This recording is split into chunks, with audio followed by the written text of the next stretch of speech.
Hey everyone, Michael Beresford here. It's hot off the press, the findings or the recommendations, I should say, of the Royal Commission that came out late yesterday afternoon. We've received a few questions around what all this means for us out there, especially for us as property investors and consumers. There are a number of recommendations, but obviously this will flow out over time and unfold. Purpose of this video is really short, sharp kind of summary on key things that will impact us. So a few of the questions that have come in, why don't we go through those now? So, Boz, what is the Royal Commission and why is it happening?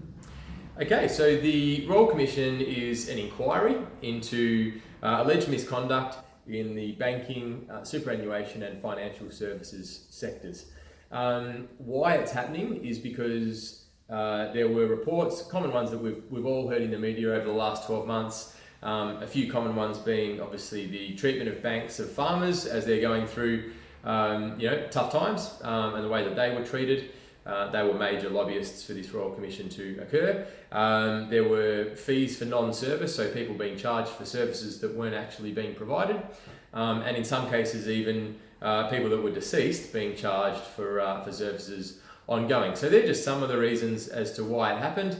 But more widely, a detailed inquiry into the practices across banking, superannuation and financial services across the board. And so what were some of the recommendations that came from that report? Okay, so there were 76 recommendations in total. All of those 76 recommendations basically fell across four key themes. The first was basically the culture of rewarding misconduct. So putting profits before people is probably a phrase that's been heard.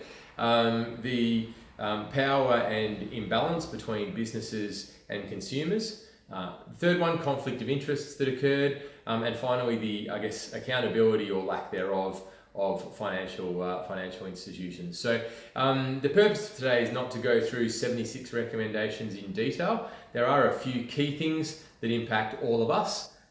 They're the ones that we'll focus on.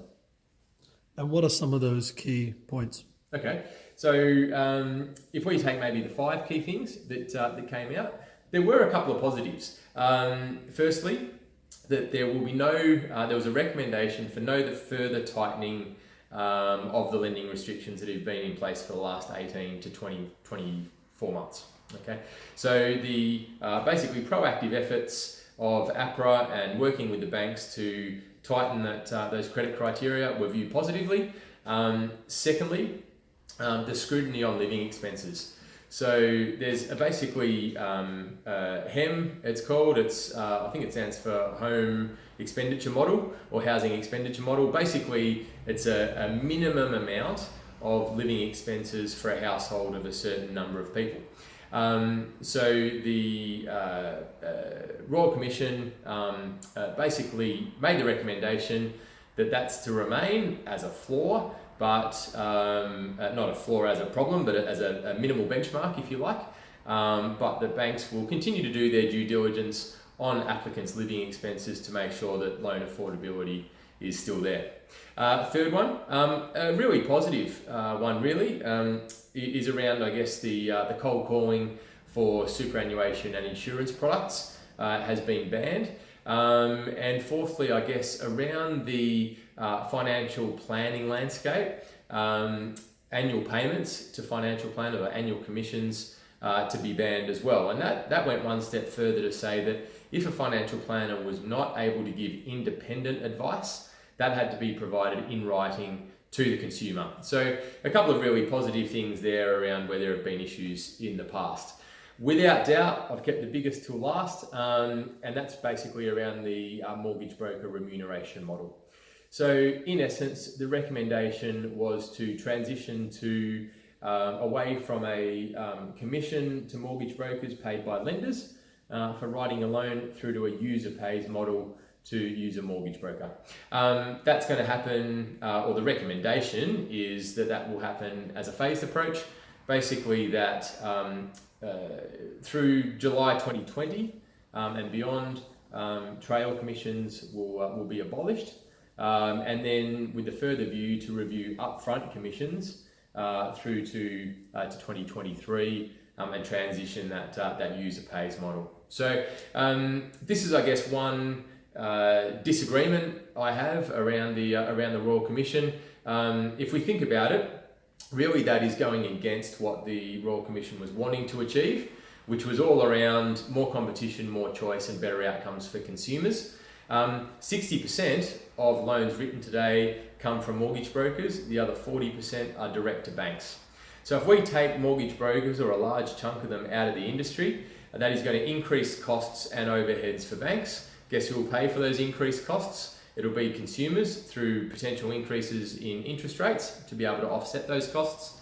And also, as I said, reduce competition and basically bring more power to the Big Four, with less focus on second tier lenders to keep the Big Four competitive and consumer focused. So a shout out there to all of our mortgage broker friends. The vast majority of them that I've experienced and come into contact with over the last 20 years are very customer focused, diligent, and recommend things that are best, have the client's best interests at heart. There's no doubt that commissions to mortgage brokers are being viewed in the wrong light, in my opinion. A trail commission is only paid if that loan is still in place. So if I were a mortgage broker and that loan was refinanced by my client in 3 years to another broker, I would lose the trail commission on that. So the trail commission really is an incentive to have a consumer-focused approach. The reason why I think the commission has fallen down in this point, and it will be interesting to see the fallout and watch it over the coming days and weeks, is because brokers can only submit loans. It is actually the credit departments within the banks that approve or decline those loans. So for brokers to be taking the fall for banks' activity, not necessarily the best outcome.